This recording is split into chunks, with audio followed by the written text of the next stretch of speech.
Thank you very much. We're going to call the regular meeting of the Budget and Finance Committee to order. We have a quorum, Mr. Weezer, Mr. Rosendahl, myself, Bernard Parks is the chair. So we can, before we go into closed session on items 1 through 5, we'd ask that we can go consent on 12 and 13. And also, number 6 is continued on the commissioner because we do not have all of the information to do that review, so that will go on the next week's calendar. I'll make the motion to move forward with those. Okay. And then we will go into closed session on items 1 through 5 and then come back and pick up the regular agenda. Very good. Oh, and number 10, Did I miss one? Oh, I'm sorry. One of the continuance will be item 10. That will be held until September the 13th due to the lack of reporting. Thank you, sir.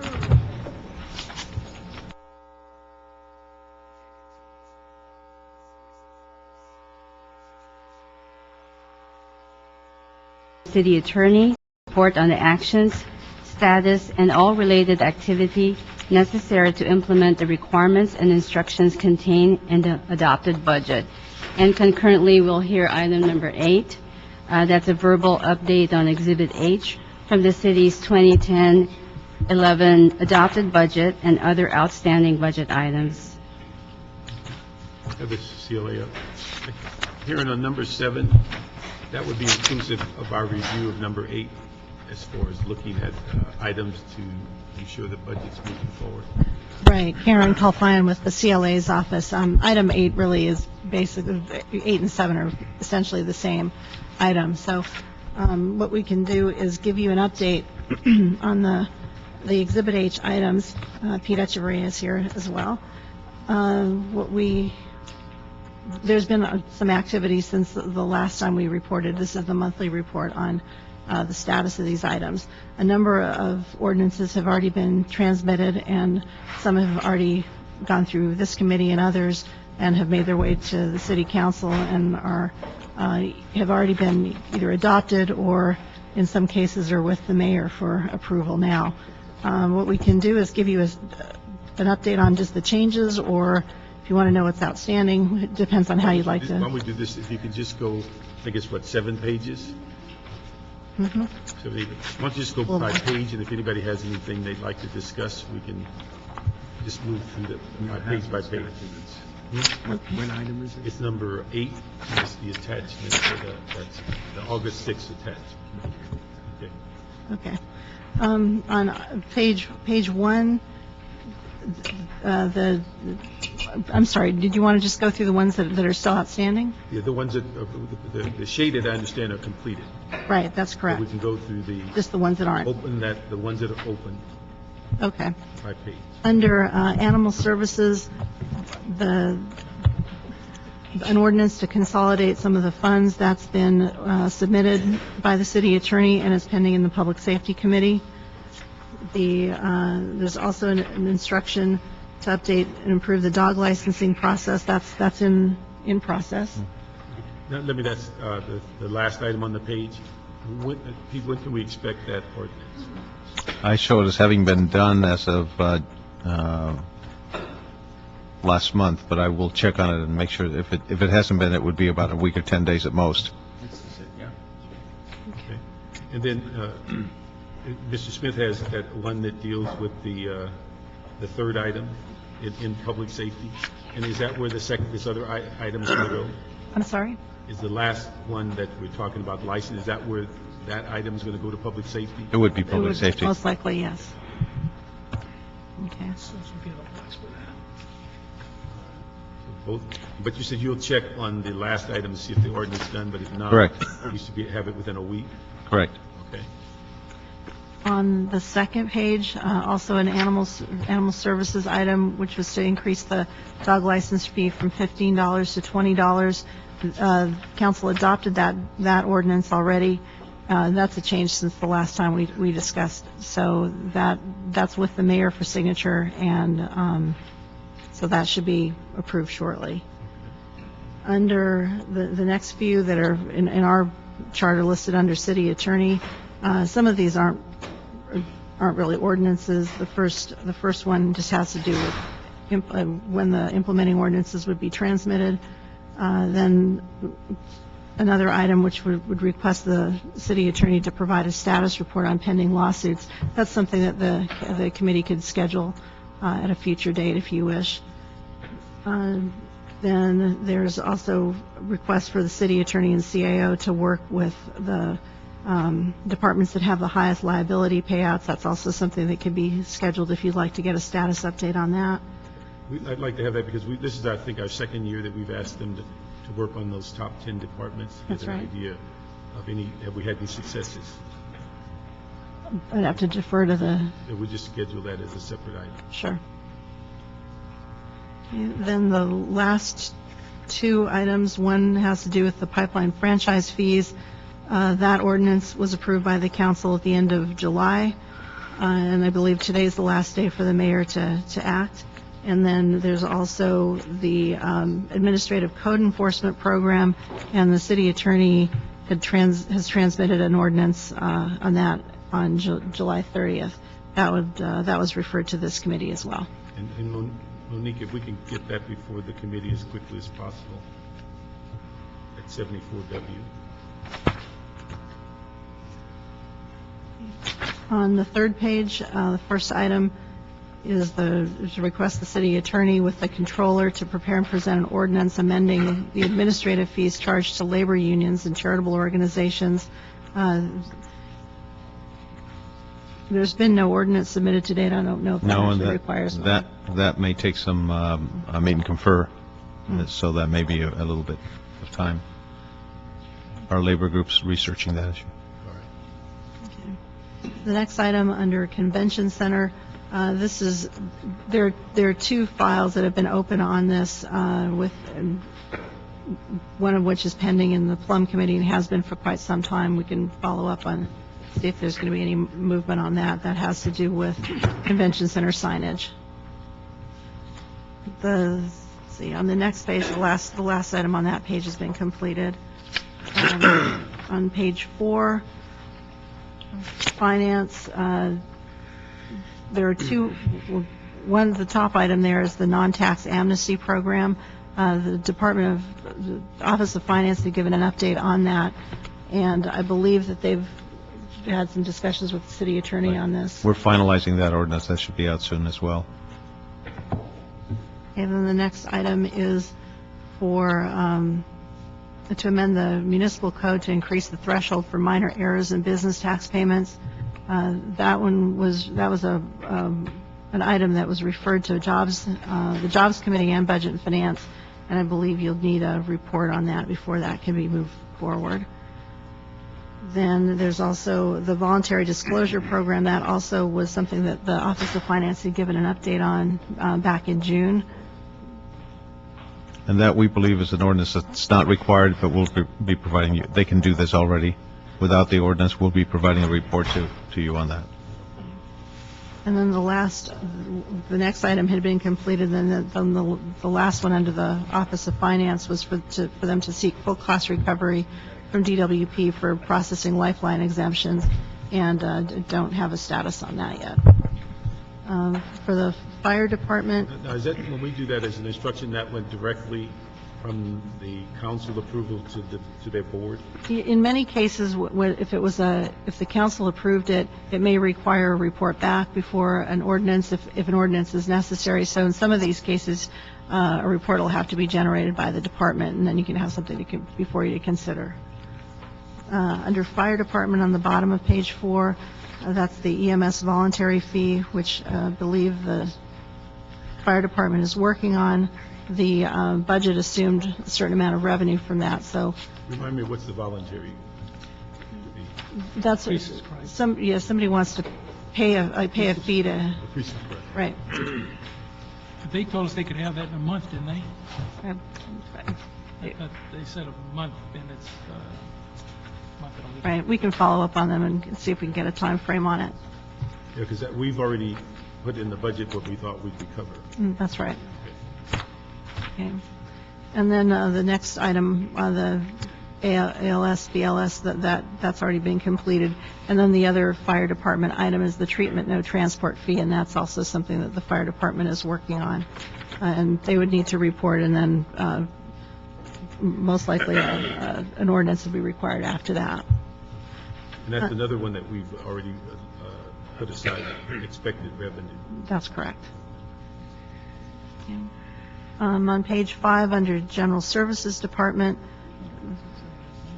there were some requests to report back. One has to do with transferring the Office of Public Safety from General Services to the Police Department. A report would be required on that.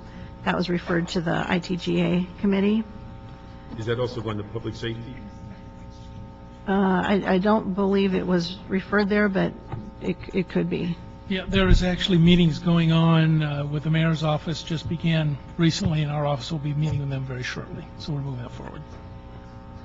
And then the last two items under general services have to do with transfers of funds, and these, in the case of the first one, the contractual services, special purpose funds of the special parking revenue fund, that'll be done in the first financial status report as we understand it. And then the second one that has to do with motion picture coordination, that's done during the course of the year, so those will be completed. Is that FSR also, or is that done separately? I think the second one is done separately, but the first one will be done as part of the FSR. On page 6, under neighborhood empowerment, this was the ordinance that would consolidate the Department of Neighborhood Empowerment and the Community Development Department. As you're aware, the ordinances that were presented on that were rejected, and there's a 6-month study or a 6-month review that's going to be done, and some recommendations will be coming back. That was heard in your committee last week. Now, this is at council this week, right? Yes, I believe so.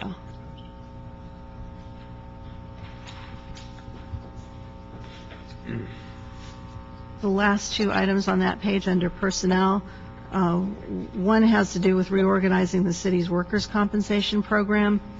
The workers' compensation items have come forward, but I believe that there's still a longer-term look at the whole workers' compensation program, and that's something that will be coming later, probably not immediately. That was a report back to evaluate, after we put the positions back, to evaluate over the next year or two. Right. So that's not an immediate report back. And then the last one on that page has to do with looking at the citywide Human Resources Administration program and whether there should be any efforts to consolidate those efforts. I think there was some discussion about possibly consolidating them under personnel, but that's something that would have to also be studied. So when you say referred to personnel committee, is personnel actually working on that, or does that come out of their committee? Or? I don't know that there's anything before the personnel committee. This was a motion or an instruction that was referred to the committee. So what is the committee supposed to do? Well, there's nothing that the committee has before them right now. The personnel department and CAO, whoever would be working on that, would present something that would then be referred to the committee. But the onus is on the department. Most likely, yeah. I mean, the instruction was referred to a committee, so the committee could take up the instruction, get a status report, or dispense with it in some other way, too. On page 7, under police, the first item is the fees for police permits and other special services. Engineering fees. Engineering fees. And there's also the ones for noise variances and a third one for vehicle release fees, and I believe the city attorney. Those have been released. The engineering fees, we're still waiting for some information from the department as to the amounts, but that's forthcoming as well. And what committee are they going to public safety also, or? I'm sorry? Most What likely. committee? Most likely public safety. The engineering fees would be Public Works. Public Works, right. They could come to Budget and Finance depending on, it's a revenue item, but it will depend on how that's referred. Okay. But now, if these are just fees that the budget approved? Correct. These are the ordinances that are The, not the engineering fees, those are yet to be determined and established, but the others are, the vehicle release fee and the other one. Yeah. have been approved. Yeah, those don't need to go to public safety then, they should just come right here. They could go straight to council for that matter. The budget It's actually changing the- specified an it's amount. Changing the number, You're basically just implementing what the budget had already Correct. adopted. and if those are the best cases, you should go to council. Right. Because generally, we're just adding, changing the number from a previous ordinance. But if the one on engineering, that may take a little more time. Correct. Okay. Then the third one on there, under police, has to do with the citywide valet permit program, and that There were apparently some issues to be worked out among DOT and also street services, as well as LAPD, and we're working with all three to resolve those and get those to you probably in the next 10 days or so. Timetable on that? I'm sorry? Any sense of a timetable? We should be releasing it within 10 days. Good. Yes. Then the last two items on page 7 involve the Public Works Contract Administration. Both of these items were included in the budget as referrals to get a report back. One had to do with the Equal Benefits Ordinance and some changes to that, and the other had to do with the city's affirmative action program as it relates to contracts. So those would require a report from the Bureau of Contract Administration in order to get those before committee and then ultimately before council. And they'd be reporting back to Public Works. On page 8, under engineering, the first involve new fees, a variety of new fees. I believe that's in the works. what I was referring to. That's the one, okay. And then the second one also, additional fees. And then the third item there is the transfer of the land records program from the city clerk to the Bureau of Engineering, and I believe the city attorney's working on that. That should be released this week.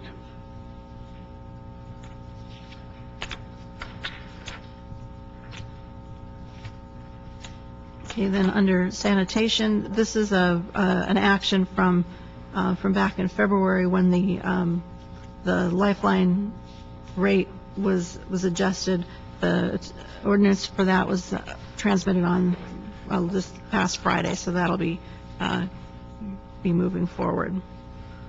And then the last item on that page has to do with the environmentally preferred purchasing program. There needed to be some changes in the ad code to allow the Bureau of Sanitation to do some of the work that's currently assigned to the general manager of general services, so that those changes needed to be made.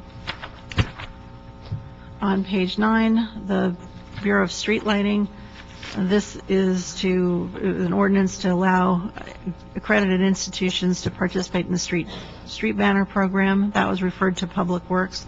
I believe a report would be required. And then under Bureau of Street Services, also to look for the CAO and Street Services and City Attorney to look at developing a street tree planting and maintenance fund. That was also referred to Public Works. Under the Special Parking Revenue Fund, there are actually two items that have to do with the Special Parking Revenue Fund.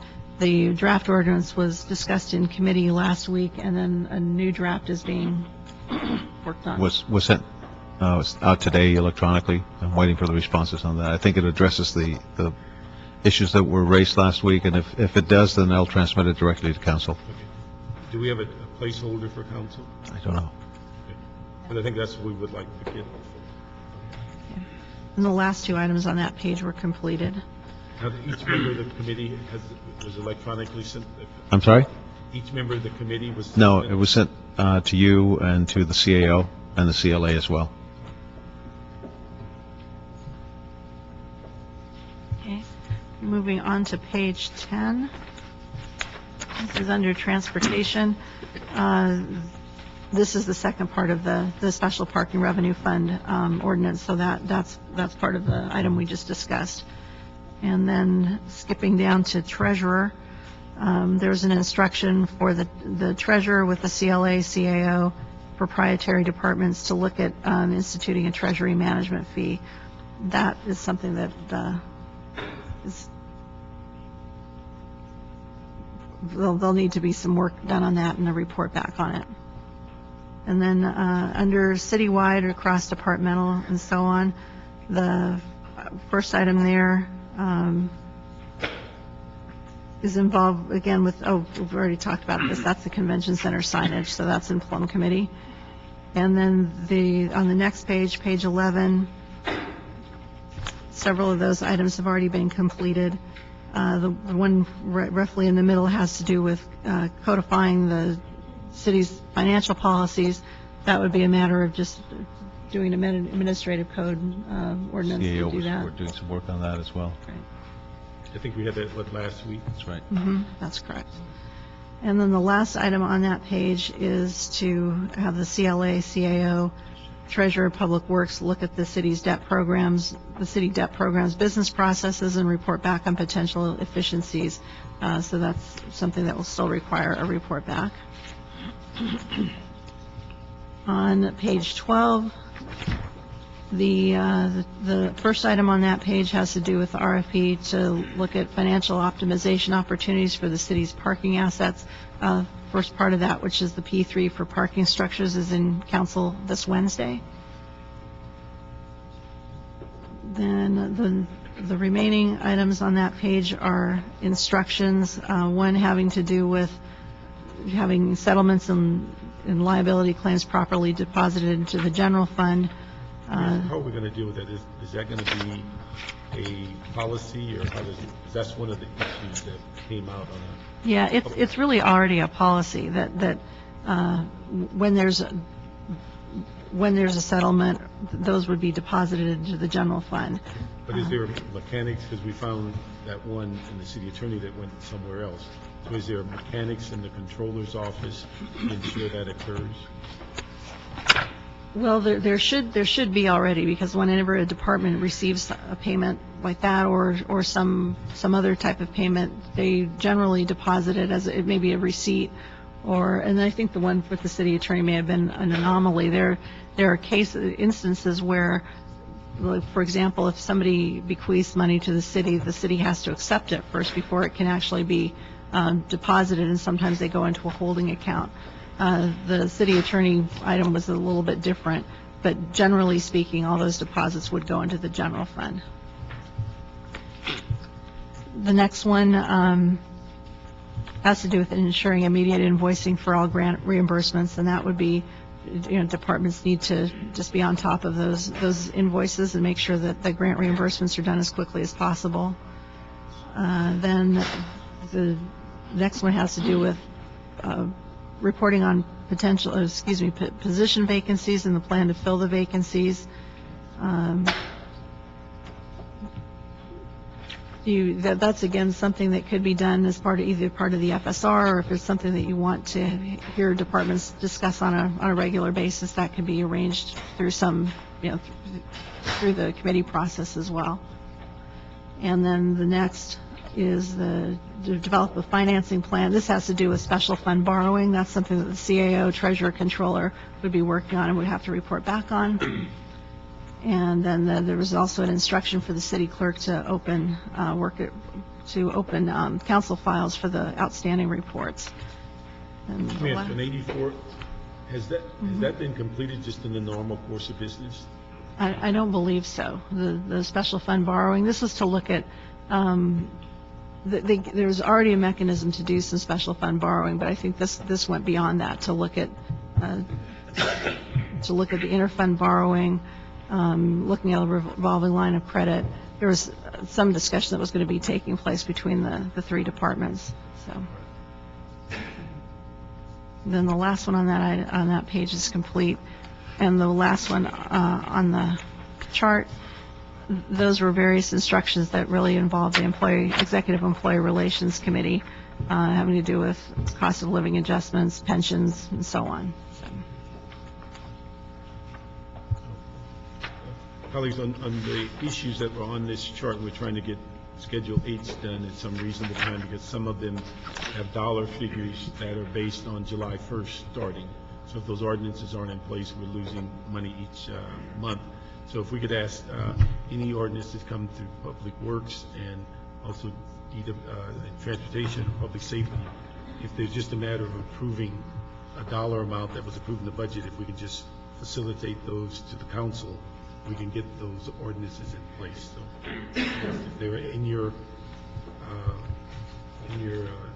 committee, if we can just put an emphasis to getting those out, I think it'd be And appreciated.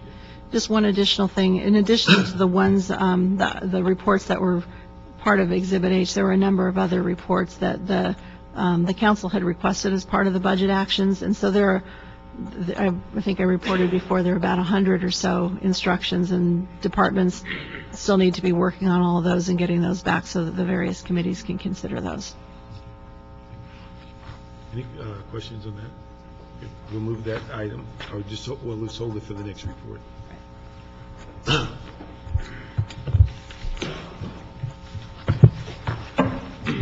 The next item, number 9, is the motion, Parks and Perry for Office of Finance to report on annual revenues collected by the city's official police garages, or OPG, contractors for the last 3 years, the amounts remitted to the city, and the auditing procedures currently used to verify that the amounts remitted comply with contract requirements, and B, an assessment of the potential efficiencies, improved accountability, and additional revenues that could be generated by implementing an OPG management system, instructions to CAO, Chief Legislative Analyst, ELA, and Police Commission relative to OPGs and other jurisdictions. This item has also been referred to Public Safety and Audits and Government Efficiency Committees. Let me ask if we could have Controller's Office, Police Commission, and also Office of Finance to come up. Yep. See, did we miss anybody?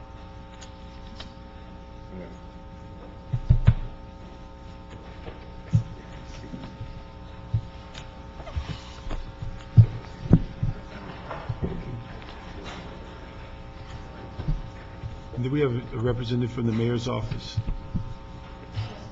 Okay, let's get a chair. Claire, why don't you start off, because I think your audit, or controller's audit, is what started the review of this process. Okay, certainly. Claire Bartels with the Controller's Office. Thank you for asking us here today. I have with me, too, the Director of Auditing, Farid Safar, who can answer any detailed questions. As the audit was conducted in 2008 on the official police garages, at that time there were a number of significant findings that have since been reported back on us several times. Findings related to the underpayment of fees and across the board inadequate controls, lack of computerized accounting or electronic accounting, dispatch systems, et cetera. As of 6 months ago, the final report back, or the latest report back from the Police Commission, indicated they had implemented all of the recommendations from the controller. Therefore, we accepted at that time the findings as they were submitted, subject still to verification as time and resources allow us to do. So at this time, we have no pending recommendations on this particular audit. Yes, Mr. Chair, members of the committee. First, I'll address the issue of the amount of payment that was due that was discovered in the audit. 15 of the 18 OPGs were not reporting revenues as a 7% gross revenue of the vehicles that were lien sailed, and there's a requirement of the vehicle code that be a portion of the remittance. There was an initial dispute amongst the OPG Association and the city about that issue. We then reached out to the Office of the City Attorney requesting a legal opinion on the analysis submitted by the Official Police Garage Association. And after several months, 8 months to be exact, we received an opinion from the City Attorney that, in their view, the OPGs were responsible for that amount of money.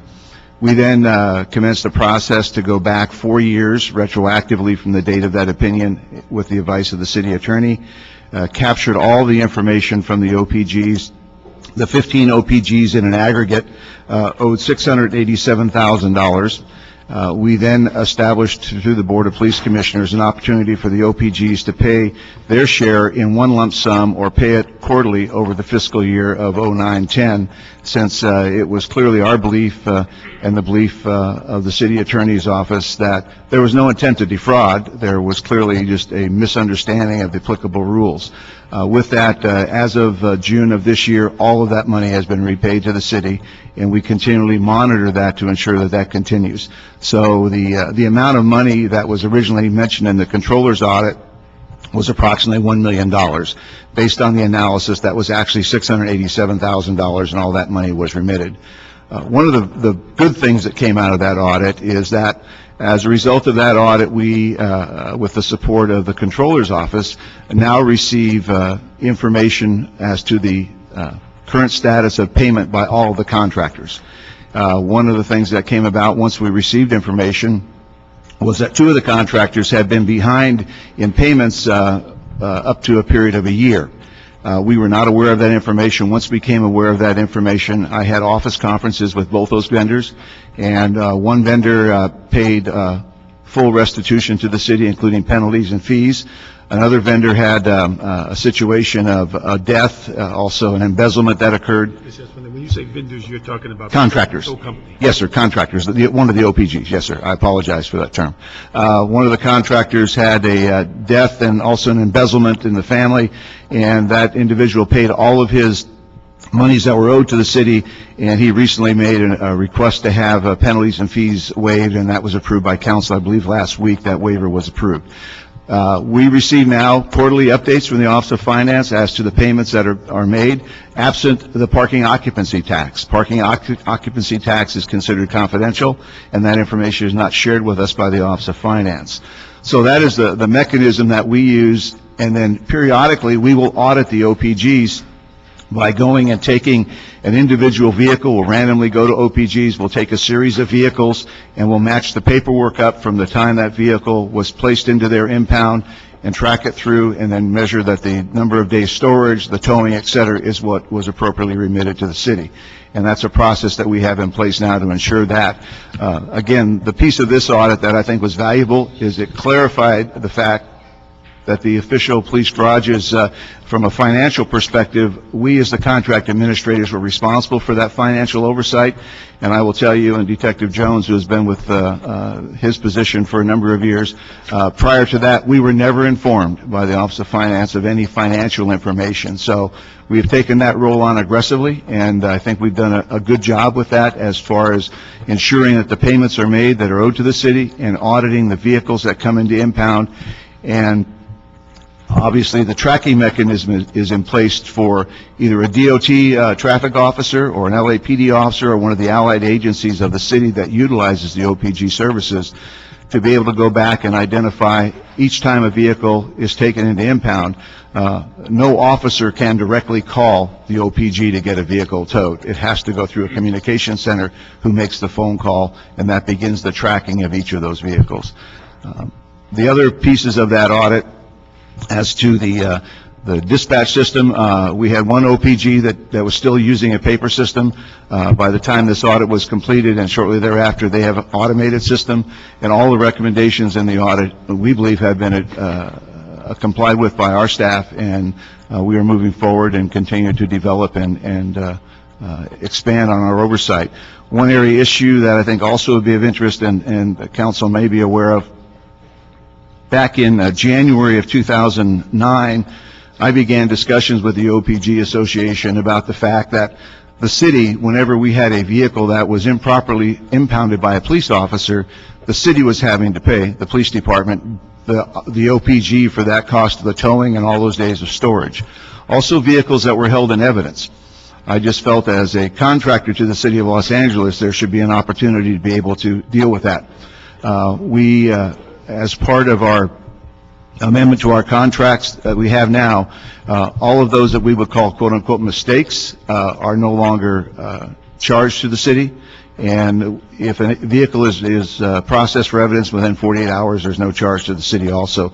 Those two areas alone, we believe, will save the city between $200,000 to $250,000 a year.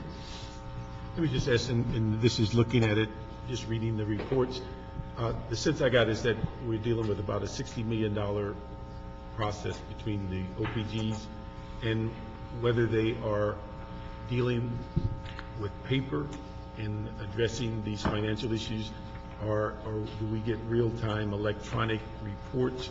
Or where are we on that? Because from reading the audit, it gave an impression that it looked like some OPGs were still working out of a shoebox. That's not correct, and I think That box buried. Yeah, not your shoebox. Yeah, sorry. Some people still do. Nothing personal. No, sir. Sometimes those are much more efficient, but I don't think here. I'll defer to I'll defer to Detective Ben Jones, who's the official police garage coordinator for us. And Detective Jones has an intimate experience and knowledge base of the OPGs and can explain the automated system that currently is in existence.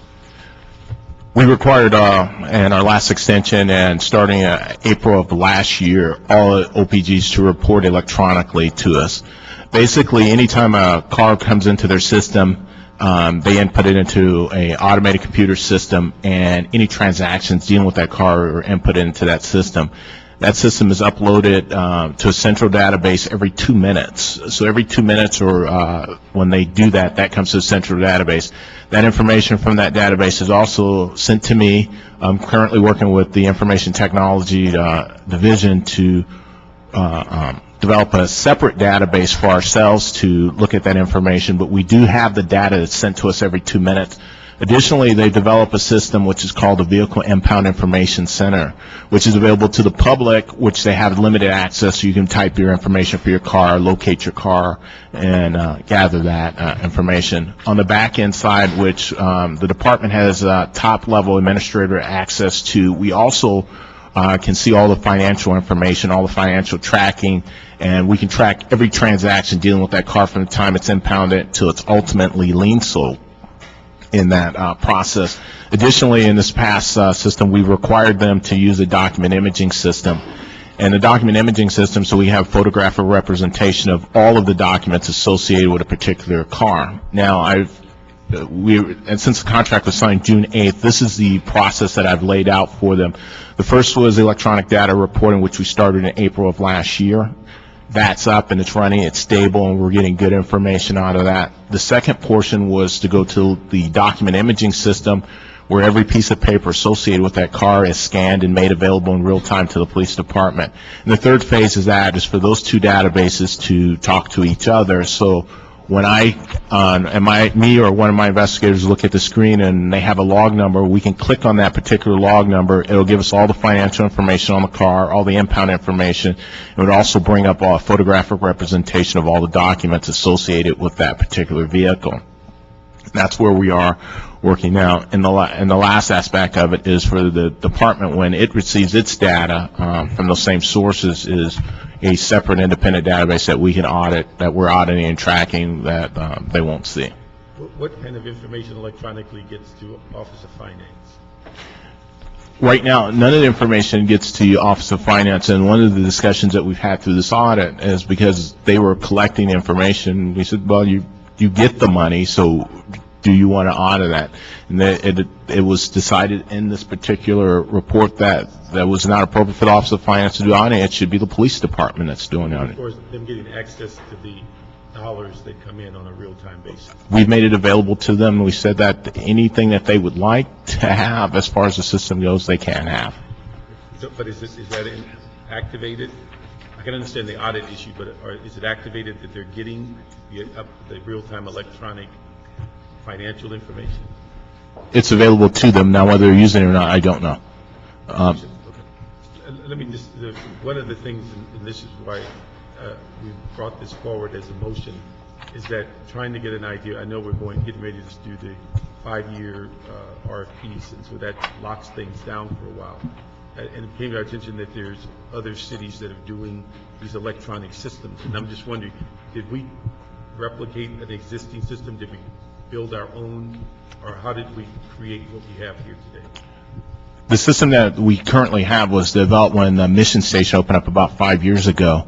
That was the start of that system, and once we've saw the issues in the audit, we've asked them to make improvements to the system to meet our needs. And as I've been told, I'm responsible for financial oversight of that, so all the reporting is to me now. Now, we did talk to these other cities that were involved in the motion. I talked to Baltimore County, and Baltimore County was a unique situation, and basically what would happen there is an officer in the field would want a tow, and he would call the desk officer at the station. The desk officer at the station would look up who the next tow up is and literally put a tick mark next to his name. And at the end of the month, they would count the tick marks to see how many tows there were. Well, that was completely, they had no control over or could track that. So they had no entity that was responsible directly for monitoring OPG. So they went to another system.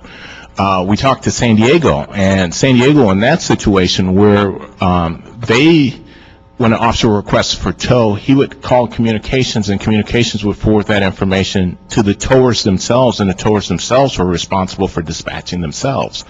And they had some problems with that because one of the primary tow companies, the issue was that they were cherry picking the calls for themselves and things of that nature, and not reporting the calls. So we looked at those two situations. In Baltimore, the towers don't remit back to the city at all.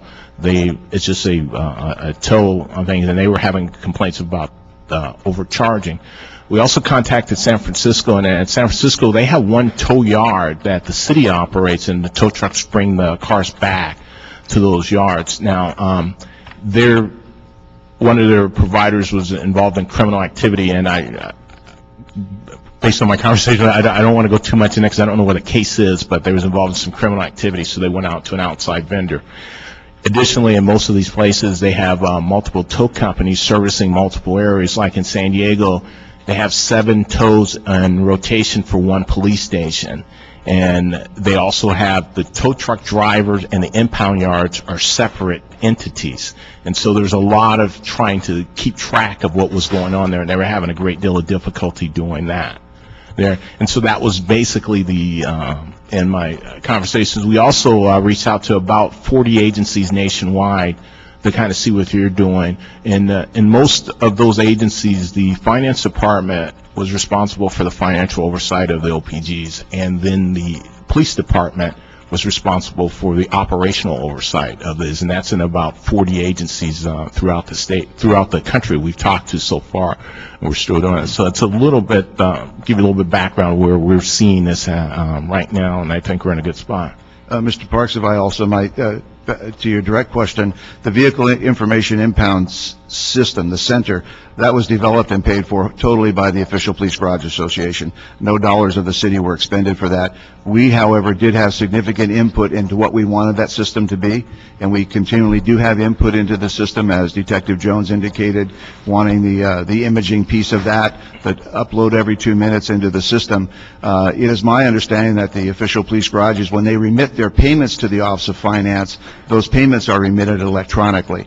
I think a key piece here is that system was developed as we implemented the mission area, as Detective Jones said, and then it's been evolving over the years, and now all of the entities are required to input their vehicles into that system and have that upload occur, as we said, every 2 minutes. The 3 entities that Detective Jones talked about, San Francisco, San Diego, and Baltimore County, for that management system that they have, they all pay $22 per vehicle that is taken into inventory. If you look at our vehicles that were taken in inventory last fiscal year, 148,065 vehicles, that $22 would equal $3.257 million for a system, quite frankly, that we receive for nothing. We have somebody from Office of Finance. Yes, I represent the Office of Finance, and the OPG contract are Pull that mic down administered a by... little bit.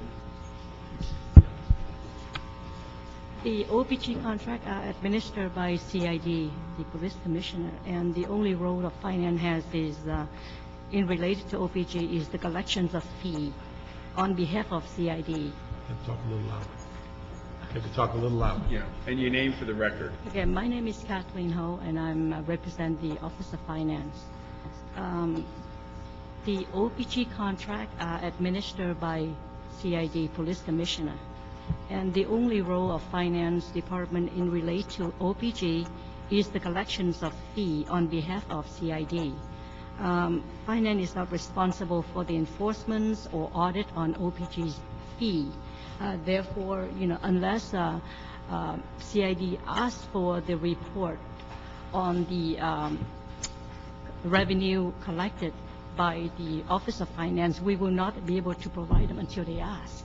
And apparently 6 months ago, we did provide the information they asked for that to facilitate them in doing their particular project. Right. Let me ask you, one of the comments Detective Jones said is that the Office of Finance doesn't view it's their role to audit finance, the financial issues, although that seemed to be, I guess, a nationwide trend. It's separating. Why has finance taken that position? Well, I think the police commissioner is the one that administers the contract, and as the contractual responsibility, they have the obligation to enforce the contract as well as audit the OPG fee. And with finance, we cannot take our auditor off from auditing the business tax audit just to verify the OPG collection for the police commissioner. I think we need to use our resource wisely by assigning our tax auditor to audit the business tax for the city instead of verify OPG fee for the police commissioner. So you view your role as merely accepting the funds in behalf of the police commission? Yes, and it's always been our role in regarding to other police permits. We always the collecting agent for CID fees and renewal on the police permit. But you don't go back and find out if you're getting what they're sending you, or are you getting what you should get? Would you? I said you don't view your role as to go beyond just collecting the money. No. You do not go back and find out whether you're being shorted or whether that particular function should be producing more funds. You rely on the police commission to do that. Yes. One of the things is, as stated on the motion here, most of the transactions are cash transaction. Mm-hmm. And the thing that we need to do is with Office of Finance, when we do audit, we use the information based on, the books of the company have. And with this cash collection on most of the transactions, it's very difficult for us to do our duty effectively. And it's always our role in the past. We don't do audits on other department in terms of OPG fees and collection. We're merely a collecting agency for other department. Let me ask if we have a representative from the mayor's office. Hi, good afternoon. Eileen Decker on behalf of the mayor's office. Good afternoon, Councilman. We're here at your request to answer any questions that you may have. We have had an opportunity to review the system. A demonstration was provided to us, as been described today by the detective and by Mr. Tiefenk. It is a very impressive system to see in operation. That said, of course, a review to see if is it the best system that is available, is it the most efficient, is certainly warranted. But, sir, I wasn't sure if you had any specific questions. I was just, because we originally, through some source, the mayor's office, I think, brought this to our attention, and so we were trying to find out whether there was an issue of compliance from the audit to where we are now, and things of that nature. That's why we wanted to get everybody at the table to discuss from operational finances, the controller's audit started it, and then this whole issue of what's going on in the rest of the world came to our attention, so we wanted to. In terms of the audit, we do believe that all of the recommendations that were outlined in the audit have been complied with and changes have been made very positively. As I said, we did even recently get a demonstration of the system that's been developed, and it is truly a very impressive system in terms of keeping track of the automobiles, as well as the documentation we had an opportunity to see get pulled up And it is, as was described by the detective, very time-sensitive. Within, it seemed to us, just a couple of minutes, new data was being added to the system. Did you get a chance to evaluate the issue of whether finance should have a larger role, or whether the current breakdown in workload is sufficient? No, sir, we haven't looked at that specifically. I will say we were concerned when it was brought to our attention that previously the Office of Finance had not advised the Commission of whether the OPGs had been paid up completely, because as soon as it was brought to the Commission's attention, they were able to address the issue completely and get the OPGs to pay up, and now are being paid in full. It does strike us that better communication between the Office of Finance and the Commission is in order. And Mr. Tiefenk, perhaps you have more you'd like to add on that? I think, sir, that the piece that's really critical here is that prior to the Controller's audit, Commission Investigation Division or the Police Commission were ever informed at all of any financials that were reported to the city. Through the audit process, it became clear when we met with the audit staff of the Controller's office that they felt, as the contract administrator, we were responsible for that. At the conclusion of the audit, we embraced that. And I can tell you for a fact, sir, that I reached out to the Office of Finance to receive the information as to the status of contractors that were behind in the payments to the city. It took several months, and finally, with the assistance of the Controller staff, I was able to obtain that information. And that was the first time we were ever given that information, and then we found that we had 2 contractors that were over a year in their arrears in their payments. That does not occur anymore because now we receive that information. I think one other piece that is important that we understand is that the vehicle information system has a back end to it where our auto detectives can go into it themselves, and they have access to it throughout the city to find out the status of a vehicle. If they're looking for vehicles, they can run a license plate, for example, if they're looking for a potential vehicle involved in some type of crime. So they have access to it that gives it the ability to do those kinds of things also that it did not have before then. I think if you saw the system as a committee, be very impressed with the robustness of the system. I think to the key issue, do we believe, or do I believe personally, that the Office of Finance should have a role in the auditing of the revenues that are received? I think someone in the city should have that role. It's my understanding when the Controller did their audit that they did audit those pieces of the payment of monies, and there were no improprieties at all found in those thousands and hundreds of thousands probably of transactions. So I don't think there's an issue of the fact that the OPGs are not reporting it correctly, that there's skimming off of the revenues by the OPGs. I think the intent is to make sure that they are reporting timely and accurately. There's an auditing piece, there's a collection piece of the monies that are owed to the city, and that we receive those monies timely. One of the issues that I'm talking with the OPGs now about is I would like to create a system where the vehicle release fee, which is the monies that they collect, and that is 100% city revenues, that electronically, that money be remitted to the city immediately upon collection. And I think that would be much more robust, because now it's my understanding that money gets given to the city quarterly. Well, the vehicle release fees last fiscal year generated $10,600,000.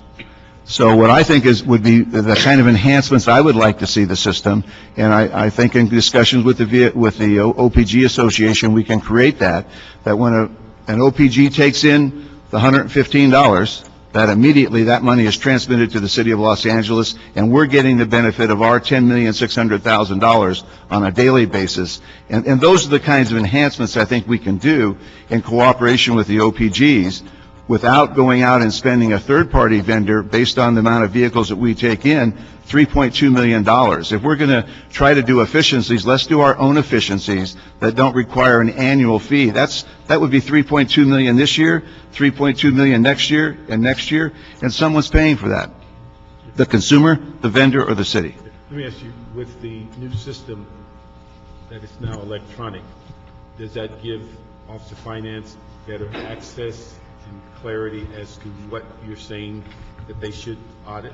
If they wanted to take access to that information, absolutely it would, sir. That's what we do. Again, let's just say we're going to go out tomorrow to Mission Division. Detective Jones would have his investigators go out to Mission Division tomorrow. They would run a number of vehicles on VIC, the Vehicle Information Impound Center.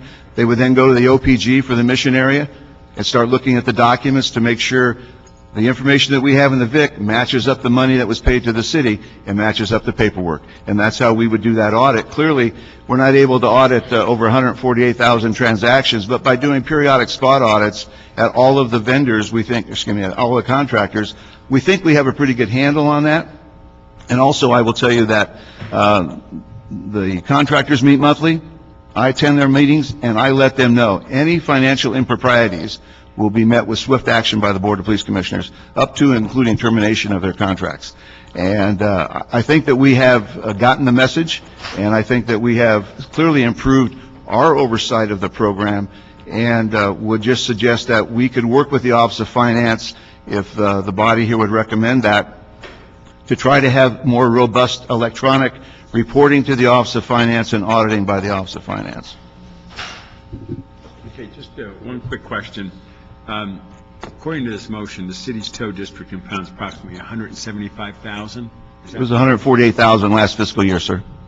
So They're down quite a bit. 148,000 a year, and it says generating over 60 million in annual revenues. Last year, our revenue, not counting vehicle parking tax, it was approximately $15 million. How much? 15 million? 15. 15, sir, yes. The revenue they're talking about is the city doesn't get all of the money yet. Okay. Yeah, I understand.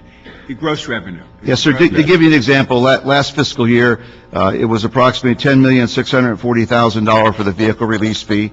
It was the 7% gross receipts were $4.3 million. The delinquent parking fees that were collected were $55,000, for a total, again, roughly about $15 million last fiscal year. Okay, but what was our gross for last year? Not our gross, the gross of the collectors of this money. I didn't bring that information. Well, my point is, I'd like to know, because could we get a bigger piece of it than what we're getting of it? Because the numbers that were in this report given to us said 175,000 vehicles a year, generating over 60 million in annual revenues, of which approximately 14 million is remitted to the city. That was the line put in this report. And when I saw the 14 million versus the 60 million, I'm just wondering why our cut isn't higher. The only ability there to raise fees would be the vehicle release fee, which currently, as we heard from the city attorney, is in the process of being raised. That will generate some additional revenues. The 7% gross fee is based on the gross revenues of the OPG operator, and that is governed by law as to our ability to recover those fees. We can certainly look at that and come back to you separate with that, but that would be the only area, other than the fact if the city wanted to, again, raise that vehicle release fee significantly, but you can only generate the revenues to show a cost recovery. It's only a full cost recovery under the vehicle code. So you can't say we're going to charge the vehicle release fee to be $300 when you take the time and motion of the police officers and the clerical staff, it comes out to be $115. You can only recover the cost to operate the program. So our abilities to raise the revenues up are limited and best. And what impacts us, sir, is the ability or lack thereof of the OPGs to be able to control their workflow. Their workflow is... Are they on a contract with us? Yes, sir, they are, but they're on a contract to tow what we tell them to tow. Okay. Did they take a 10% cut? Yes, sir, they did. I mentioned earlier about they're giving the city back about $250,000, and they did that back in January, began that discussions, and we entered into that contract with them. Clarify, they do our towing, but they have other business. Absolutely. They do our towing, but at that yard, they cannot do any repair work or anything else. They can just do towing. But they could be a contracted tow for the city of Culver City or another city, but they are our contractor to tow for us. Yes, sir. Yeah, first of all, I think for clarity, the bottom line is you did an audit, the department's responded, everything's been resolved. Yes, subject to verification. We have not actually done a verification. We've accepted the department's submittals as is, and therefore considered them From what you heard, implemented. they sound like they've done that, though, which is unique. Not every department does that, so. We have accepted their word at present, yes. And, Mrs. Fink, do you think you've done everything you can as far as checks and balances go to guarantee that we get all the money we can get? Yes, sir. Within our available staff, I believe we do a really good job with that. Again, Detective Jones has been doing this for a long time, but we are the model in the country. And we get calls daily from around the country about how do you do what you do, what is your role in oversight. I think that the key piece here, and we get it, it's all about the money. We want to make sure that we're getting all the money that is due to us, and we're getting it in a timely manner. I think that's the piece that we've done now. Can we improve upon that? I think we can. And it gets back, again, as I mentioned, to the electronic transmittal. I think that makes a lot of sense. It makes a lot of sense because it gets the city's money to us quicker. And it also would be much more of a robust way to audit what is coming in. If you see it coming in that frequently all the time, you can catch some anomalies waiting rather than a quarter, and maybe the revenue's not coming in. So I think that is really an area, if I was to look at anything, that we could work with the OPG Association, with the city, to try to create a system where electronically those funds would be robustly shot to the city at the end of a business day each day, so we're getting our money much quicker. And Detective, do you think that you've done your spot audits? Has there been any significant number of problems, or is it just you're going to find a small amount of anomalies here and there? There's been very small anomalies, and none of them have been fraudulent. Yeah. They've been... So it appears that the system is I think it was refined fine. and working.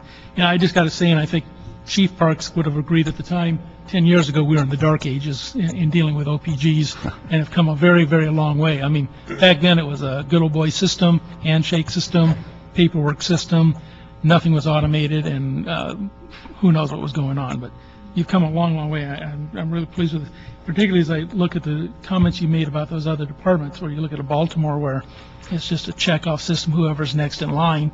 We've actually given contractors a specific region, and that's the people that we give everything to, and if they don't do the job, they're out of here. And we don't have to wait and see, and there's no problem. So I think it's really come a long way, and I think the department's doing the right thing. I'm glad to see it. Before we go to the question, Ms. Cristobal came in. Hi, yes, Antoinette Cristobal. You came in, I think you got something to say. Antoinette Cristobal, Office of Finance. I was just listening in to the discussion, and I just want to just reiterate, what Office of Finance role and responsibility is as it relates to OPG fees. We actually serve as a collection agency.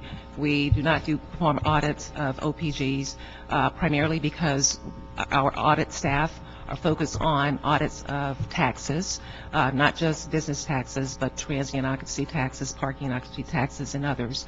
So our focus is on tax revenue, making sure that taxpayers are in compliance with the tax code, and also ensuring that, staff are there to increase the audit penetration rate for tax purposes, as well as ensuring that all that's due to the city is collected as it relates to taxes.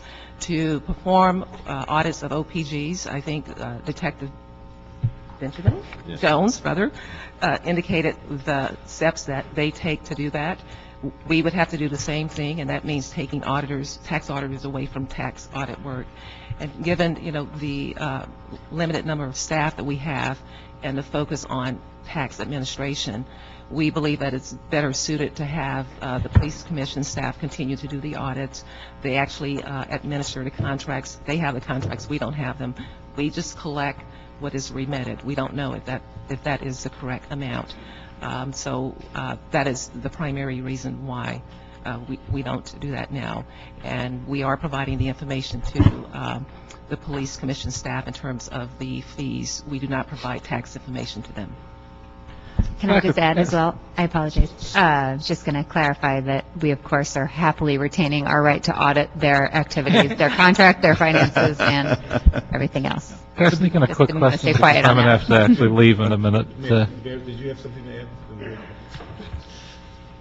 add? Just to clarify, although I think you've addressed it largely, if someone was going to attempt to skim off some money, is there any way for them to do it that we haven't caught? And if there was, once we put in an immediate transmittal system, would that still remain?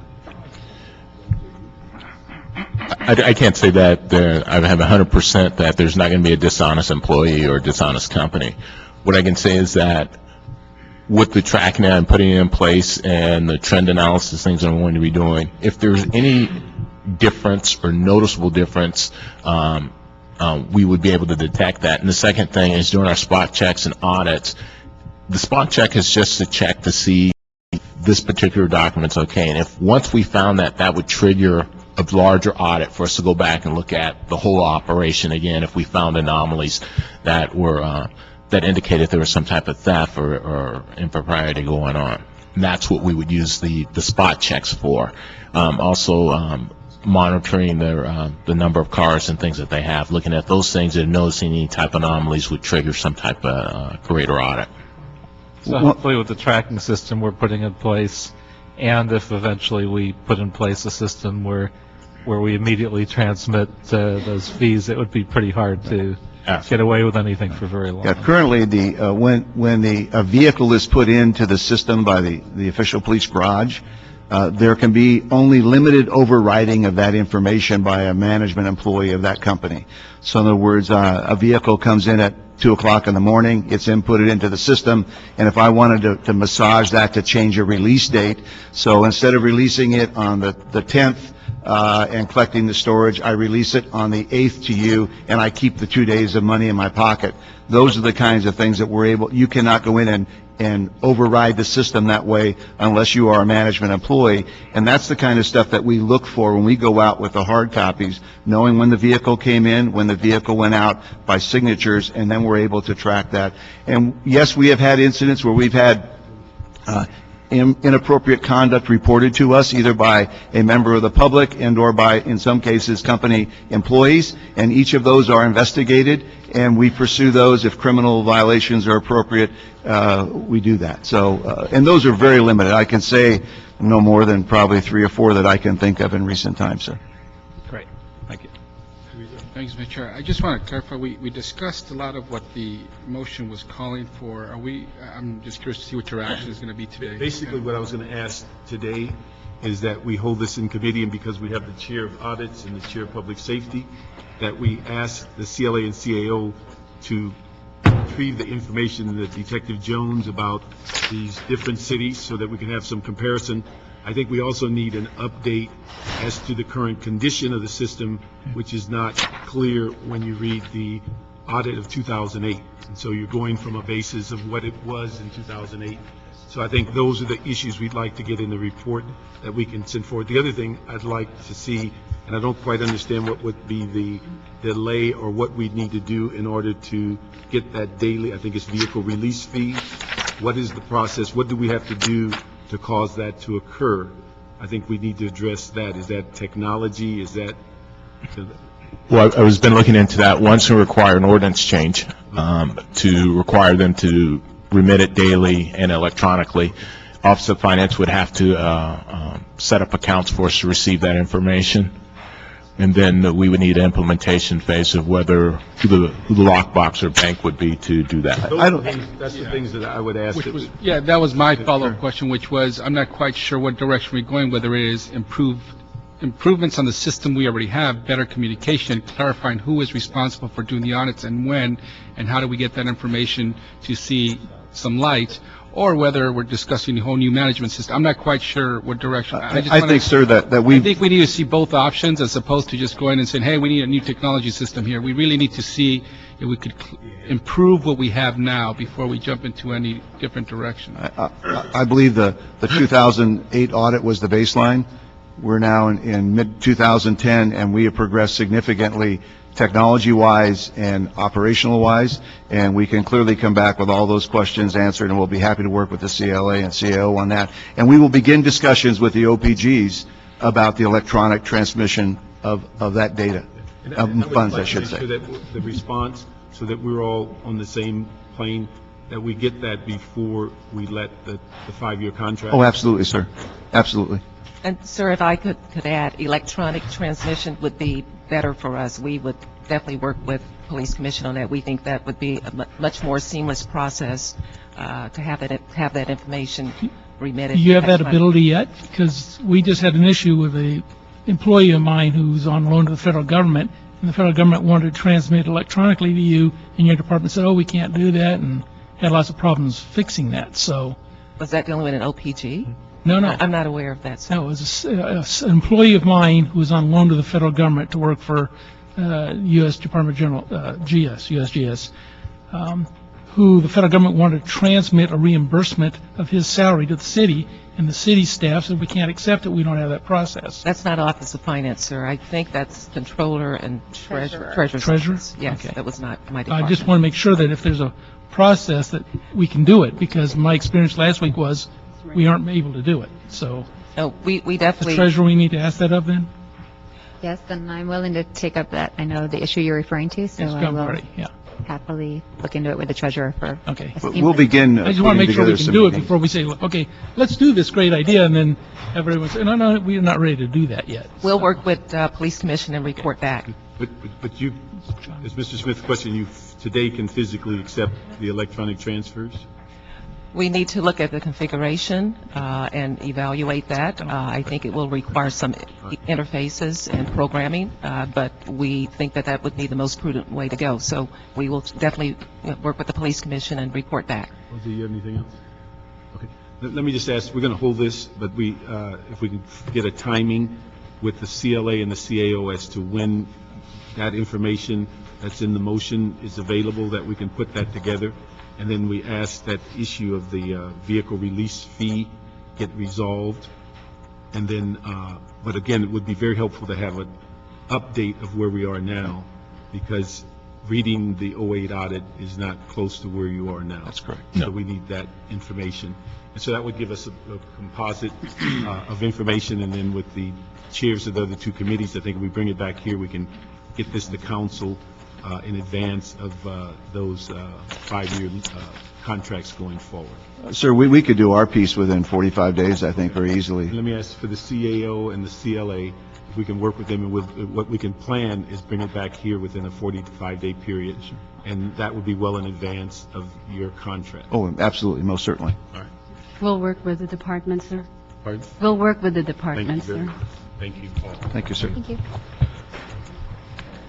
Item 11 is the Board of Police Commissioners Report, number 10-0305, dated July 20, 2010, relative to response to Office of Finance report on department's quarterly accounts receivable submittals, end of third quarter fiscal year 2009-10, and Office of Finance report dated July 30th, 2010, relative to updated report regarding application of interest and penalty of departments, permit and fees, etc. On July 19, 2010, the Budget and Finance Committee noted and filed an Office of Finance report dated June 22, 2010, relative to the accounts receivable dashboard for the third quarter fiscal year 2009-10. The Board of Police Commissioners provides a status of its false alarm billing system versus 4 recommendations included in the Office of Finance third quarter accounts receivable dashboard. In addition, before you is a report by the Office of Finance in response to the committee's request for additional information. The Office of Finance report includes an updated interest and penalties charged by departments, and also information on the selection process for outside secondary collection services. This is good news. We thought you could just give us a thumbnail of where we are. I can give you good news, sir. Last fiscal year, we collected $8.3 million. That's an increase from 53% in fiscal year 08-09 to 71.5%. False alarms were down in number and collections were up because of the fact we have better management of the system. Under the current system, that with the You interface. also raised that fee, right? Yes, sir. Well, the fee got raised and it's going to be raised again. It's going to go up 10%, so each month we're delayed in that. It's costing us between $80,000 to $125,000. So it's important we move that along as quickly as possible. Let me just ask, when Pete was here, where did he say that ordinance was? I believe he said it was within 10 days or so, but it's critical because that clearly is some significant money. Let me ask CAO and Monique if we can bird dog that and find out where that ordinance is. Based on last year's collection, that would be $830,000. Every month. So it is significant, but I think the key piece there is the management that we now have over the response to false alarms we did not have before, and the better billing system. 90% of our bills are paid within 30 days.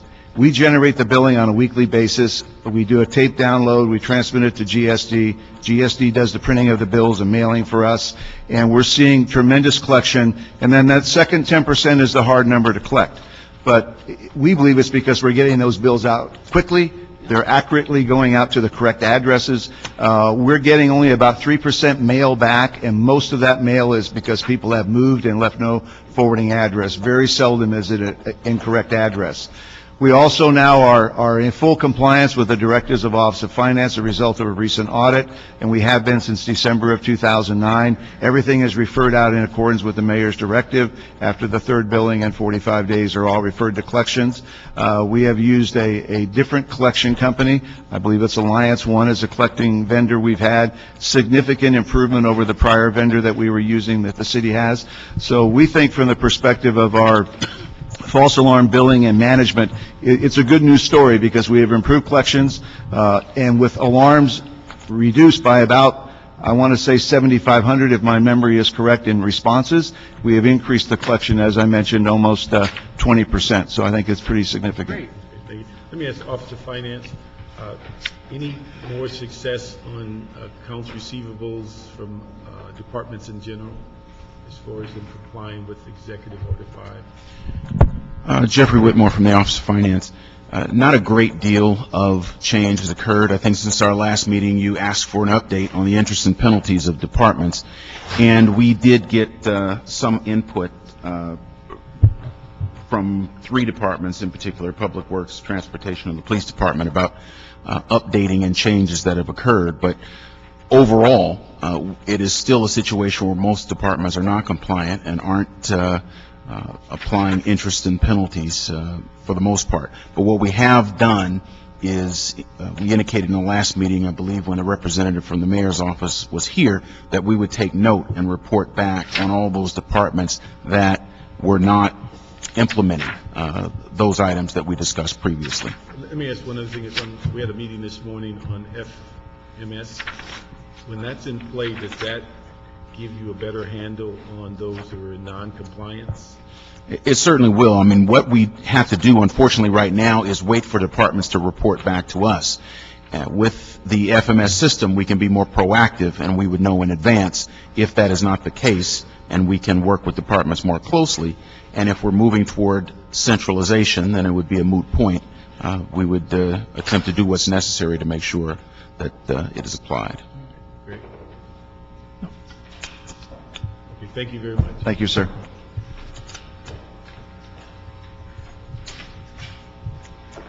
Item number 14, this was continued from August 2, 2010. It's a CAO report dated August 2, 2010, relative to status of the Qualified Energy Conservation Bond Program, submission of report of action taken to the California Debt Limit Allocation Committee, Mayor's document of July 29, 2010, and Mayor report dated July 27, 2010, relative to authorization and actions needed to complete compliance and plan of issuance for the city's $39 million allocation of Qualified Energy Conservation Bonds, or QECB. This was continued from council on August 3, 2010 to August 11, 2010, also referred to Ad Hoc Committee on Economic Recovery and Reinvestment, which forwarded this item to council without recommendation.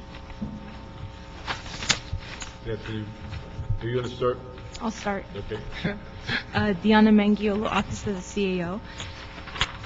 The city's prepared a plan for the $39.8 million allocation. Attached in the report, you'll see a list of facilities, and it's actually a plan for $37.7 million. And this is your report, August 9th? That's the report you're referencing? Yes. To retrofit 130 facilities. By August 15, the state is requiring that the city submit several things in order to preserve its allocation, which is included in our list of recommendations. If approved, then our office will come back to council for approval of the bond documents, which we would plan to issue by October. And based on what we've been able to put together in a preliminary analysis based on the facilities, is we're projecting an annual debt service amount of an average of about $2.98 million to be paid over 17 years, beginning 2011. The program provides a 70% subsidy of interest on the bonds. The proposal assumes that energy measures will create savings to offset the debt service. And so what you'll see in the attached report is a list of the facilities, including where they're located, the implementation cost for implementing these measures at each of the facilities, and also projected energy savings at each of the facilities. And if council chooses to move forward with this report, or chooses to move forward with the program, then what the recommendations that you would need to act upon is the attached resolution, which would approve the proposed project list, authorize the CAO to submit the required documents to the state, authorize our office to hire an independent energy efficiency expert. And the reason for that is because our office, General Services, has worked with the consultant and put together the proposed list and the proposed energy savings. Our office is unable to verify these numbers without having to consult a third party. And so we would ask that you authorize us to hire an independent energy efficiency expert, instruct the General Services to work with the CAO to develop an implementation plan and the timeline, which we would come and bring forward to council prior to the issuance of the bonds, and any technical adjustments necessary. Let me ask you, from what you're asking us to do today and in council, how final are these proposals? If we go forward, do we have any ability to adjust the list? If we go forward, are we mandated to have to accept the funds? Or do we have leeway that's in this interim of moving forward with the resolution? Like the program could be altered, or we could decide later not to accept it. What's our leeway? At this point, what council would be acting upon is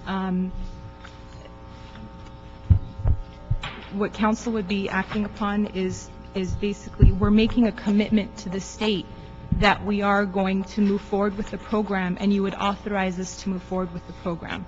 If council doesn't act, then we do lose the allocation, meaning if we don't submit the required documents by August 15, then we'll lose the allocation. Okay, but if we submit by August 15th, what then is our commitment? Are we have said we definitively are going to move on this program, we're definitively going to accept the 17 years of debt service, or is there, we submit the paperwork, do we have an option before they accept it to make other adjustments if we find that the list that's on this document may not be as viable as what we thought? What are our options and our flexibility? We are committed. We are saying we can't go back necessarily and change the list because council's acting on the proposed list as it is. However, if it turns out that upon further analysis, let's say a couple of the facilities may not meet some of the QECB requirements, such as ensuring that you achieve 20% energy savings, then we cannot issue bonds to do work on those facilities. So those facilities would drop off the list. Natalie Brill, CAO. The problem is that the guidance that we're getting from the state and the IRS aren't really clear as to what happens if we go forward and the list changes. We think that the state's going to say you have to go with the plan of finance, but we don't really. I'm not confident to tell you that these are the projects that we have to do. I mean, bond counsel is saying we may be able to amend the list. The state director is telling me, no, you submit your list and that's it. So we think we have some leeway, but nobody's really sure. My bigger issue is not individual buildings. Right. My individual issue is that if we're in a position that we send this forward, and we have yet, at least from my satisfaction, found the $2.9 million. We talk about efficiencies, we talk about a lot of things that we can actually spend. So the key is that if we go forward, are we saying this is a final determination that we're committed to 17 years at $2.9 million, even though we haven't quite come to grips on how it's going to be paid? Marilyn Garcia with the City Attorney's Office. The reading of the state regulations suggests that this is the list. You cannot add to the list. If some components of the list don't qualify, then they drop out. And that's what I'm most comfortable with. There is also a tax requirement. This 20% target on a building-by-building basis is required by the tax law. Go over that again.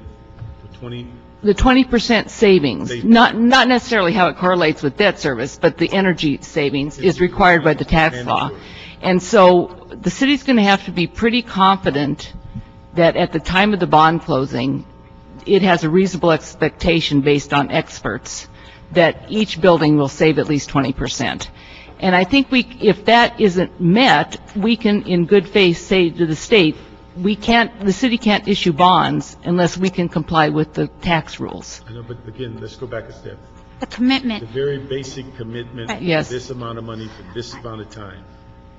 Are we making that decision today, or do we make it at some later date? You make it at a later date because this is only a good faith effort to proceed with the finance plan. Now, the state hopes and expects that we'll issue, but unless the tax requirements are met and the city council votes to issue the bonds, the city is not issuing these bonds. And then The problem becomes, how much time do we have in between moving this item this week and being able to say we've made a definitive decision to go with the bonds or not?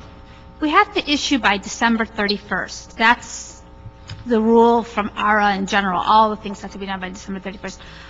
Because December's, not a great month to issue bonds, we usually like to issue by the end of November. So we would come back to you September, early October, hopefully to get this done by November. As far as we're concerned, it is a general fund obligation at this point. It's going to, will the savings offset the debt? It's unclear to us whether or not it will. That's why the recommendations say, let's have someone hire an expert for us so we can do a better job of analyzing all the buildings. As to whether or not we have a commitment, if we don't use the allocation, there's a good chance that the state will lose the allocation too. So $39 million in allocation won't happen. So, no, we're not committed to issuing the bonds, but it's a really hard question to answer. Mm-hmm. But let me ask you this, on dealing with this situation, that you're saying the state could lose that Correct. allocation. Would we also have the ability, we talk about hiring someone, is that a function that DWP could serve in doing that analysis? I don't know the answer to that. We don't know. I mean, perhaps. The determination will be whether they have the ability to assess energy savings for these kinds of improvements. I personally don't know. We don't know the answer to that. I think one thing we can do, we can check with them and see they would take that on.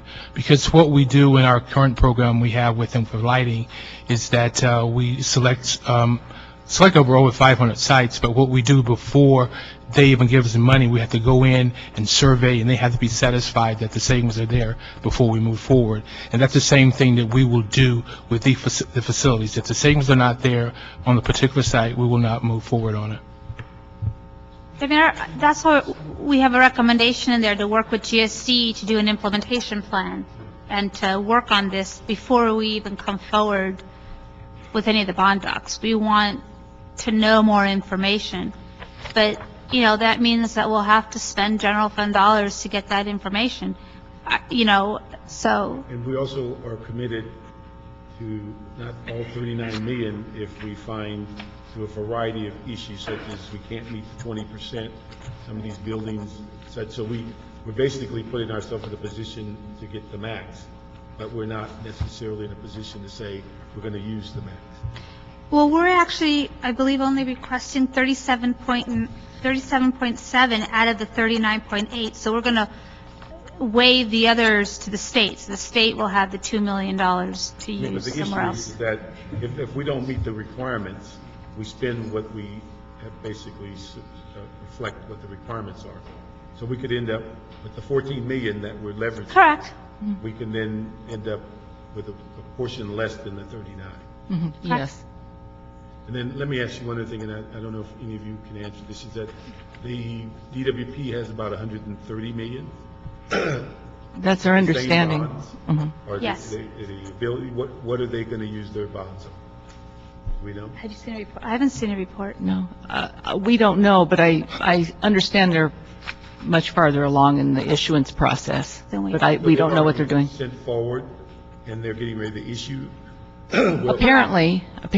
I was talking with our possible bond counsel today about our program, and they made a passing reference to the other program and said something to the effect that they're posting the OS this week, or they're issuing, or, it was some phrase that led me to believe they were quite far along, but that's all I know. They got their allocation directly from the state, I believe from others who waived their allocation. The state did a round of, I guess, reallocations from people who couldn't use theirs.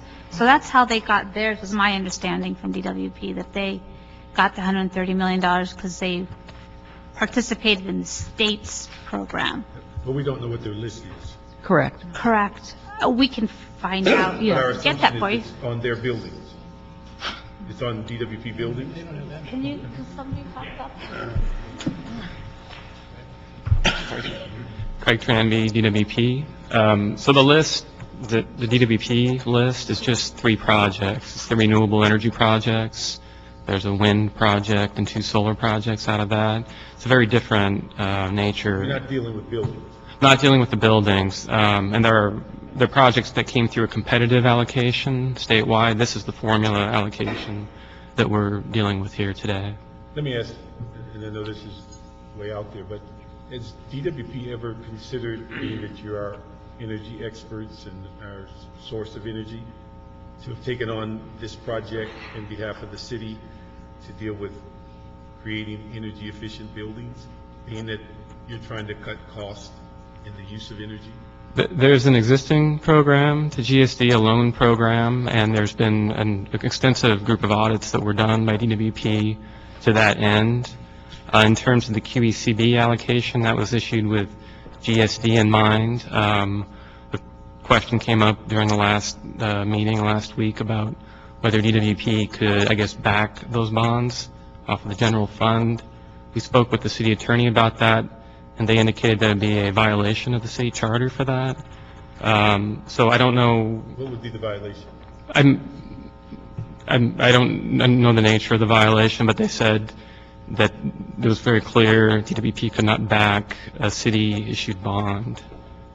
So it was Joe Brayovich, city attorney for DWP, had said that. We can get clarification on that. And then let me ask you, the way we're going down this path, it's clear that the city has to issue the bonds. DWP could not issue the bonds. Because Apparently. we've applied. Yeah. At this point, yes. Yeah. I mean, so the fact is, whoever issues the bonds then have to be responsible. It's too late in the game. Yes. Just one thing, I was going to suggest that once we've completed the list and the consultant's done their work, that we check it with DWP to certify that the numbers are within the realm of reasonability, because the last consultant. That would be desirable. We'll attempt to do that. That would be desirable if they would do that. We have to have an expert sign off on it. That's going to be a requirement as the bond documents. So some will have to certify it. The savings are really. Is that the consultant or DWP? Well, we don't know. We'll see. I mean, you brought up a good, point that maybe DWP can do it for us, for less money or than a consultant would. So we'll look into that and work with DWP to see if they're, willing to do some of the work and sign off on the certificate that, yes, it does meet the 20%. I mean, surely the CAO and the city attorney and others can't sign off on that certificate because we're not an expert. someone will have to sign that certificate, either GSD or a consultant or, an expert in the field of energy efficiency. I just want to ask, Paul Koretz, for the record, wanted me to ask a couple of 3 questions on this issue. How many local jobs will this program likely create? Asked Paul Koretz. Can we get an answer to that? How many local jobs will this program create? Our basic plan with this program is to, most of the work will be done either by hiring hall and also by contractors. At the same time, we have a program which is outside of this, which is about 40 positions for training, to train individuals that are looking to be laid off, to prepare them with better skills to go out and seek better and higher paying jobs. Okay, so 40 that way, and then the local hall, how many do we? We're 39 million is quite a few people you can bring in. Right now, I don't have the specific number, but we're looking at hiring hall and contractors. That's where the work will be done, because it's a project. When it's done, we want the people off the payroll. Okay, if we can get the answer, then sure. The numbers of local jobs before council votes on it. His second question is, if the retrofit program is truly successful, are there any estimates on how the use of green energy will lower overall city energy consumption? We'll have to report back to you on that particular. We want to know if it's worth it. Right. Bottom line is what he's asking. The thing is that if you look at the program, it will reduce the cost of energy. Okay. And we're looking at this point that, at least for this year, we're going to have an increase of 2.4 million in our utility count. And this is a way to try to make sure that we're not putting a huge burden on the general fund. Sure, and if the green energy will lower overall city cost, the 17 years of the bonding thing might be worth it. Right, because if you're looking at it, the requirement is to reduce the energy by 20%, so there should be at least a close to 20% reduction right there. Okay, third question from Paul Koretz is, will energy savings keep the city from heading to another ECAF disaster? That's his editorialization. I know. Not much. Well, it will help. To what extent I can't explain right now, but if we don't do anything, it's pretty bad. But it will be better if we can have the opportunity to implement this program. And Paul's last question is, what are the assurances that this bond program will be paid from grant funding as opposed to the general fund? Well, the grant allows the payment of principal and interest the first 2 years. Well, till March 2012. After that, general fund. And the grant will probably be able to fund the debt service reserve fund, which is funded otherwise would be funded from bond proceeds, and it sits there as a backup. It's not really used, but we wouldn't have to issue bonds for that. It would be the grant money. And then in addition to that, there are a couple of admin positions that are not covered that the QECB would not cover. So the city could pay for some of that cost from the grant, except that the city has to spend the grant by March 2012. And the QECB program would be continuing maybe a year and a half after that. In addition, there's a 10% cap on the EECBG for the total award that the city's received. So our total grant award is $37 million, and we'd have to make sure that we stay within that 10% cap. One last comment from Paul is conservation least expensive solution. Did we tie this into our conservation strategies as well? We have to spend the bonds within 3 years. So all the work has to be done with 3 years. That's why, upon speaking with GSD, we'd have to go outside. We don't have the city staff to do all the buildings in 3 years. And that's different than March 12.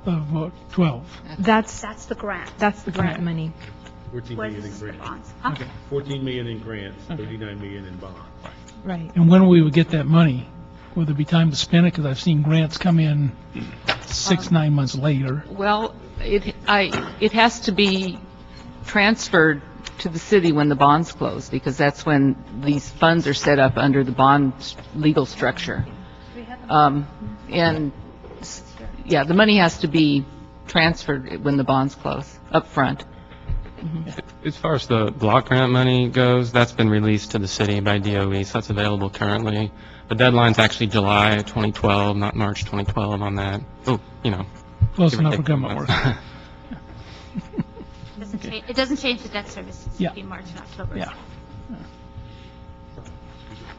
Let me just say, we want to be cooperative and move this forward, but one of the major reservations I have, and unless we get better figures on debt service when this comes back, when it's time to I just don't believe I can vote for it, because I know we got 14 million, we have 39 million we'd have to send back, but I don't think we can absorb 2 years of the grant money at 14 million and then have 15 years of general fund money at 2.9 million and not have some real definitive numbers as to savings.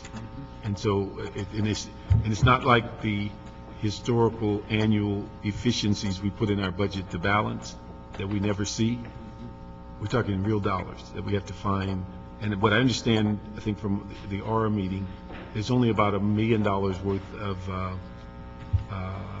what is it funds that we have, the retrofit money, or we could advance money from DWP? The rebate funds. Rebate yes. funds. There's only like $1 million. Well, a conservative estimate, I think we'd have to look at that as we understand what all the individual items are in the building. It's not 15 years at 2.9 million. It doesn't come close to that. It wouldn't be that on that order. But that's something that we have to have.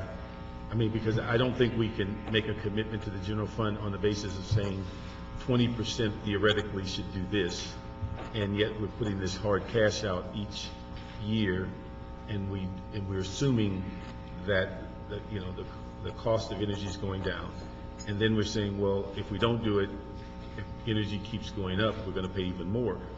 All of those ifs, we have to find 2.9 million to pay each year. We can't write a check on the energy efficiency and it's not back to real dollars. So I think that's, for me, I'm willing to move this forward today, get it before council, but when it comes back, all of those numbers have to be answered. Okay. Any other questions? I think we'll move that so we can get it. I think it's a placeholder in council, the 13th? Correct, this Wednesday. This Wednesday. So that, but with the understanding of all that flexibility that was discussed today, that we have when the time before December 31st, when those bonds have to be let, we have to have all that critical information. We'll have that by then. Yeah, before we issue the bond. Yep. Okay, thank you. The last item we have is item number 15, Budget Motion 24-A. Council members Rosendahl, Reyes, to instruct General Services Department and CAO to report on the feasibility of charging a $7 fee for guest parking at City Hall East, and other city parking facilities. Also referred to ITGA Committee, which continued this item on August 3rd, 2010. Good afternoon, Melody McCormick from GSC Facilities. We were initially asked to provide a report on a potential range of fees for visitor parking at 5 of our visitor parking facilities. These include City Hall East Employee Garage, Lot 7, which is over on Judge John Iso Street, the Piper Technical Center, and the Brady Garage in Van Nuys. The fees that were originally discussed range from $4, which would generate $640,000 in annual revenue, to $7, which generates over $1.1 million, and that's based on an average of 160,000 visitors per year. As indicated initially, unlike our commercial parking facilities, these employee and visitor facilities do not currently have any revenue control equipment with which to process fee payments for parking. Therefore, any proposal should incorporate the one-time purchase of a handheld reservation and a revenue control system. Our estimate on that cost is $175,000 that could actually be funded and or phased in with the revenue that's generated. This system, it's the most economical and flexible method to implement at these facilities without the expense or the space requirements for other types of equipment such as gate arms or ticket dispensers. The $7, which is where we're at on this is $1 million roughly? Correct, $1,120,000. And if I'm reading this right, that money would go back to doing what? The general fund. No, what would that do, the 10 parking attendance positions? Right. Initially, when this memo was discussed in Budget and Finance, it would restore both the direct costs and the overhead costs for 10 parking attendants that were deleted in the fiscal 10-11 budget, and it could also be utilized to fund a portion of the equipment. There would also be a $3,000 annual cost for internet service at each of these sites, and it would also fund that. Yeah, my bottom line is I want this fee in there. I want to keep those jobs. I want to keep the people on the payroll. And it's a very modest figure, $7 for somebody to pay to come to City Hall. And that would pay for itself. It would give these people their jobs back, and we can continue to go forward with it. I don't have any other questions than that. Can we have a rebuttal? Oh, we can have a rebuttal, sure. It's not gold in the gutter, but it's gold in the parking lots. Yeah. You know, let me just express, my concern is, and I think the issue is 5 lots, and certainly there's need of equipment in the sense of really assessing what the value this is, but I have just a philosophical opposition to saying to somebody, I'm going to bring you down and give you a plaque, and I'm going to charge you $4 to park. $7. And so it's even, that would be worse.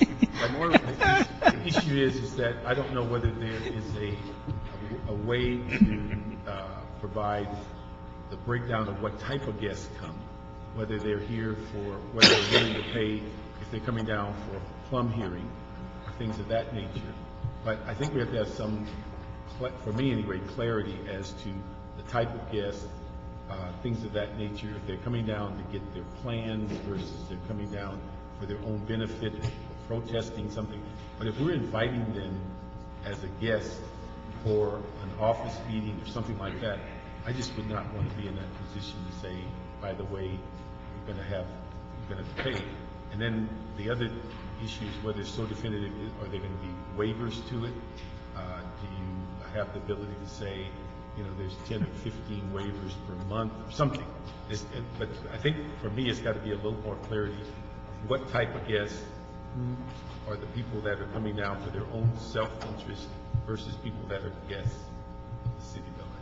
And unfortunately, we do not have that data available. Currently, visitor parking is called in by authorized callers in each city department, designated by the general manager and, of course, each council office. We have data on the name and the vehicle information. We have not in the past recorded data on why it is that they are visiting City Hall. I can tell you that the majority of the requests that do come in are for City Hall and for the City Hall East Employee Garage. They make up about 110,000 of those 160. About 40% of those are generated by the council offices. About 10% of them are from special events. And then the other 50% are called in by city departments. We don't know if they're visitors or they're vendors. That data has never been collected in the past. On that point, can we create a system where vendors and people who actually have business with the city, I'm not saying I agree with it, but is it just from an operational point of view, can we distinguish between those and have a Right. If the council prefers, there could definitely be an option worked into this proposal whereby there are certain VIPs that you would never request parking for, with the understanding that, of course, that would impact the revenue that's generated. There could be a mandate that all vendors in the future are no longer provided with complimentary parking. There certainly could be those requirements added into this proposal. And again, just to clarify, the revenue from this goes into the general fund, or is it for a particular purpose? No, the parking revenue that is generated at GSD-controlled city parking facilities is returned to the general fund. All right. The original proposal that we prepared for Budget and Finance also provided information about how it could restore 10 of the general funded parking attendants that were deleted from the fiscal 10-11 budget. So that's the proposal on the table? Correct. And have those people been laid off already? 4 of those positions were vacated. 6 of them are in the process of being transitioned to special fund positions. However, that's on hold depending on a review of the transition plan for the City Hall parking garage. They've not been laid off, they've been moved to other positions. At the moment, no. The transition of the employees out of the City Hall garage and the elimination of the valet services is currently on hold. It's being reviewed. And I guess that's my uncertainty with this is, one, I agree with what Mr. Parks says, that there's a civic business that we conduct here that I think people should come to City Hall and feel like they wouldn't have to pay. At the same time, there's a number of people that you go conduct business anywhere, you're expected to pay for your parking or wherever you go. It's a fact of life. And so it's the different populations of people that we're serving that, to me, I would feel we would find charging some and find not charging others. But I'm not even sure how we deal with that under this proposal, or if we need more time or to figure that out. That control factor would have to come from the parking coordinators, the authorized parking coordinator in each department. In other words, say, for example, the council office indicated to its parking coordinator, these are the people that I want on the VIP list. They will never pay.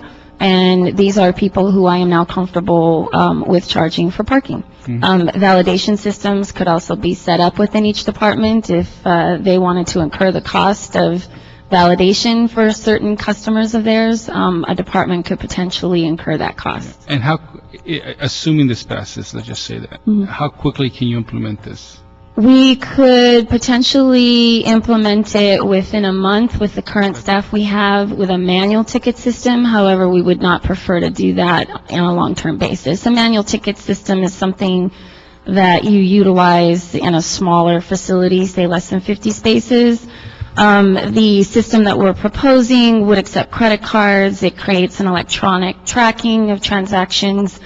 We would eventually be able to collect data to provide each council office and each department with a listing of each of the visitors and how often they're using the facility. It just creates a higher degree of revenue control that we would require, but we could implement it manually probably within 30 days.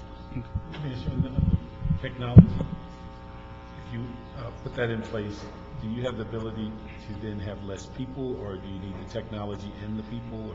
There is only one person in each of these lanes currently, and that one person would need to remain, obviously, because as the visitor approaches the gate, they clearly have to be, their authorization has to be vetted. Let me say, logistically, I just don't think you would be able to do it in a month. I mean, there's a whole lot of operation you put in place to this. Whether I agree with it or not, I just don't think that logistically a month seems like a reasonable time. Well, we currently operate manual ticket systems in other facilities, so our staff are familiar with how to do that. So that's a total of 6 people? There's actually 5 individuals at each one of these facilities currently. Let me ask you another thing. Is that somebody brought up during budget hearings, if you had that technology in place, would that give the city the ability to be more apt to be able to lease out or use their parking places on weekends so that we have the general public can come into those spots? Would that make that available? This particular system would still require an attendant to be available on the weekend. At those city facilities that we have a market for, we currently have them open. For example, Lot 7. There's just simply in the downtown area, in the Civic Center area, there is no market really to keep the City Hall East Employee Garage or City Hall open. On the weekends? On the weekends. We do have Lot 7 open on the weekends. Where's Lot 7? Lot 7 is on Judge John Iso Street. It is right behind Parker Center. And on the evenings and on the weekends, we market that facility to business customers within the Little Tokyo community. Was the erector set? Pardon me? Is that the one that referred to as the erector set? No, that's actually Lot 3. Lot 7 is actually behind it and to the south. Yeah, brown light. Right, and it's marketed on the evening and the weekends to little business community. So we also do not have a market to keep the Marvin Browdy Garage open out in Van Nuys either.